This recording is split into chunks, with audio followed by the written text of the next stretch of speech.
សួស្តីមិត្តភ័ក្តិក្នុង Facebook ទាំងអស់គ្នាខ្ញុំជាអំតូចថ្ងៃនេះ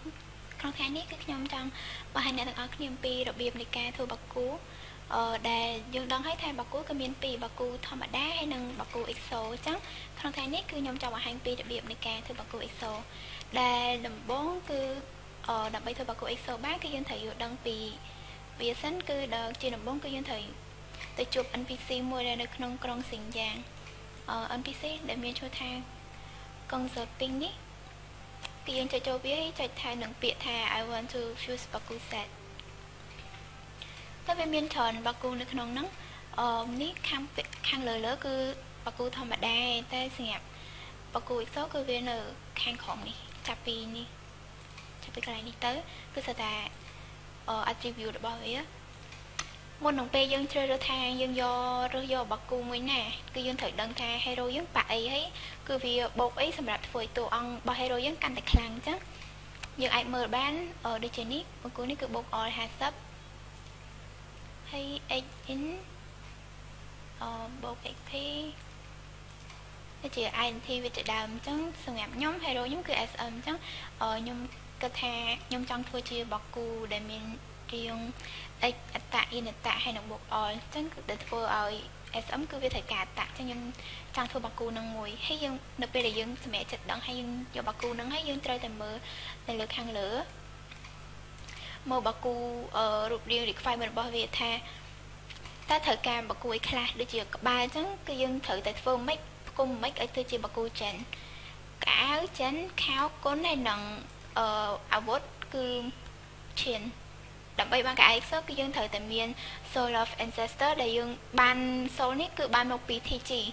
ដែលយើងត្រូវតែយក TG ទៅដូរនៅកន្លែងចិត្តកៃស៊ូនៅក្នុងក្រុងខ្វាំងជូវហ្នឹងគឺយើងត្រូវយក5 TG គឺបាន Soul នឹងមួយ Soul នឹងមួយគឺអាចដូរយក item របស់ EXO នឹងមួយអញ្ចឹងយើងដូរយក20 TG ទៅយើងទៅដូរបាន4 Soul គឺយើងអាចយកគ្រប់ហើយគឺក្បាលអាវខោហើយនឹងអាវុធបន្ទាប់ពីយើងបាន Soul ចំនួន4ហ្នឹងហើយគឺយើងអាចបដូរវាបានដែលយើងទៅជួបជាមួយ Lu Smith យើងចុចពាក្យថា about historic ហ្នឹងចុចចូល Soul of Ancestorហើយគឺវាចេញមកហើយគឺយើងចង់បដូរយកក្បាលទៅក្បាលគឺវាឲ្យយើងឲ្យរើសទៀតថាក្បាលយើងនឹងបើគួយគេដូចមិញអញ្ចឹងយើងបានឃើញហើយមានចិនគុនហើយនឹងឈានអញ្ចឹងឥឡូវក្បាលយើងគឺចិននេះវាសេះយើងត្រូវបដូរឲ្យត្រូវបាគូនឹងអញ្ចឹងទេគឺខុសហើយព្រោះគេដាក់ឲ្យយើងយកអីអញ្ចឹងយើងត្រូវធ្វើតាមវាលើដូរយកចិនមួយនេះគឺយើងបានក្បាលហើយយើងដូរបន្តទៀតអាវក៏បាគូចិនដែរ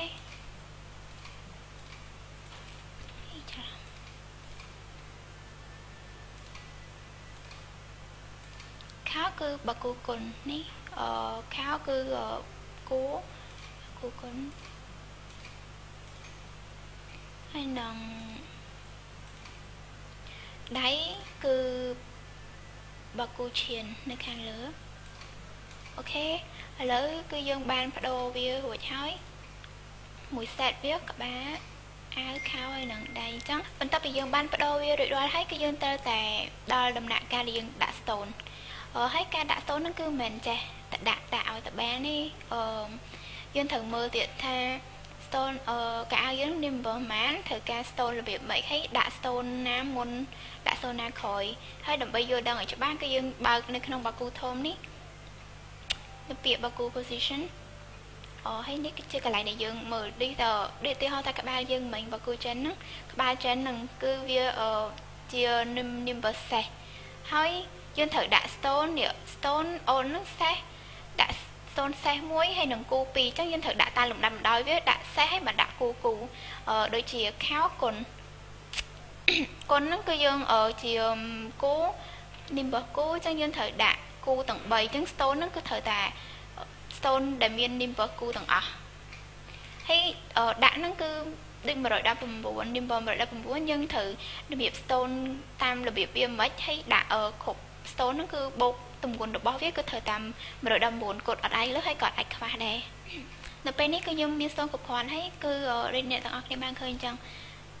នេះក្បាលយើងត្រូវការសេះ stone សេះគូហើយនឹងគូហើយចំនួន0ទាំង3ហ្នឹងបូកចូលគ្នាឲ្យត្រូវតែ119នេះគឺយើងតម្រៀបវាហ្នឹងសេះគូគូហើយដូចជាខោវិញត្រូវតែគូទាំងអស់50 60 10គួរទៅ120គាត់ហើយដៃ stone វា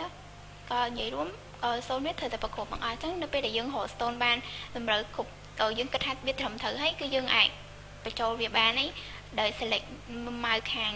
ដែលយើង select នៅម៉ៅខាងស្ដាំយើងដាក់ក្បាលចូល start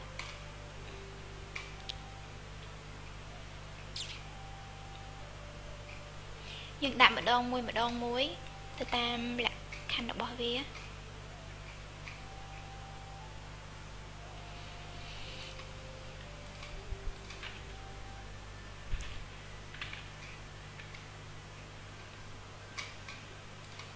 ូខេក្បាលយើងបានដាក់ហើយឥឡូវយើងចាប់ផ្ដើមដាក់អាវម្ដង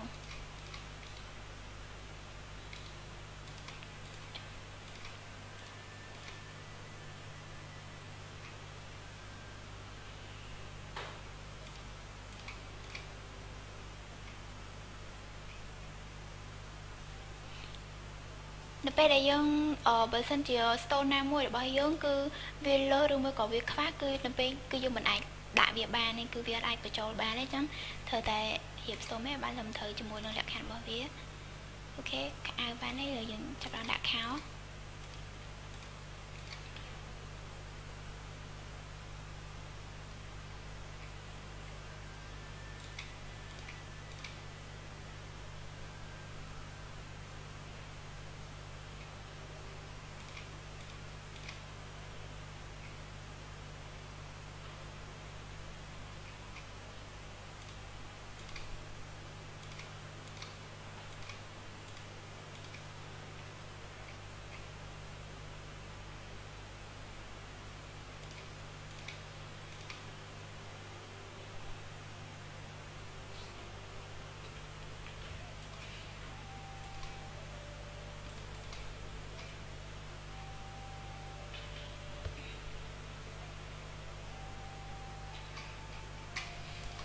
យើងឃើញថាការដាក់ stone របស់យើងគឺបានបញ្ចប់ហើយគឺវាចូលគ្រប់ទាំងអស់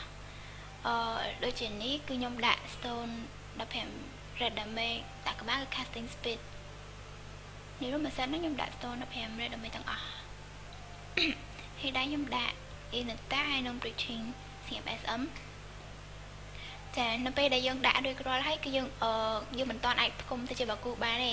ដំណាក់កាលមួយទៀតគឺយើងត្រូវតែទៅ active បាគូនេះយើងអាចឃើញពាក្យដែលថាបាគូ inactive អញ្ចឹងយើងត្រូវតែធ្វើឲ្យបាគូហ្នឹងទៅជារូបរាងបាគូចិនដែល active ហើយអញ្ចឹងដើម្បី active យើងត្រូវតែទៅក្រុងខ្វាំងជូដើម្បី active បាគូយើងទៅកន្លែងតៃស៊ូននៅកន្លែងខ្វាំងជូនេះហើយយើងចុចចូលពាក្យថា I want to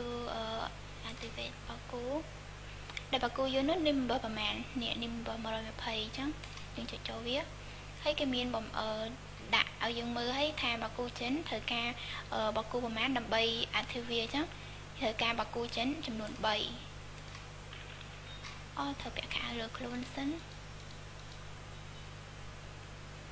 នេះគឺជាបាគូសម្រាប់ឲ្យយើង active វា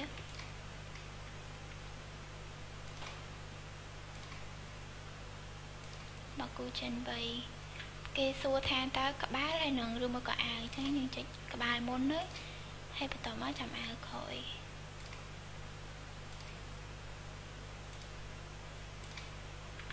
ខោយើងគឺគុណបាគូគុណនេះត្រូវការ10ហើយនឹងមួយទៀតនៅដៃយើងគឺបាគូឈាននេះត្រូវការ10បាគូឈានដែរគេថាឥឡូវបានសម្រាប់ហើយគឺនេះ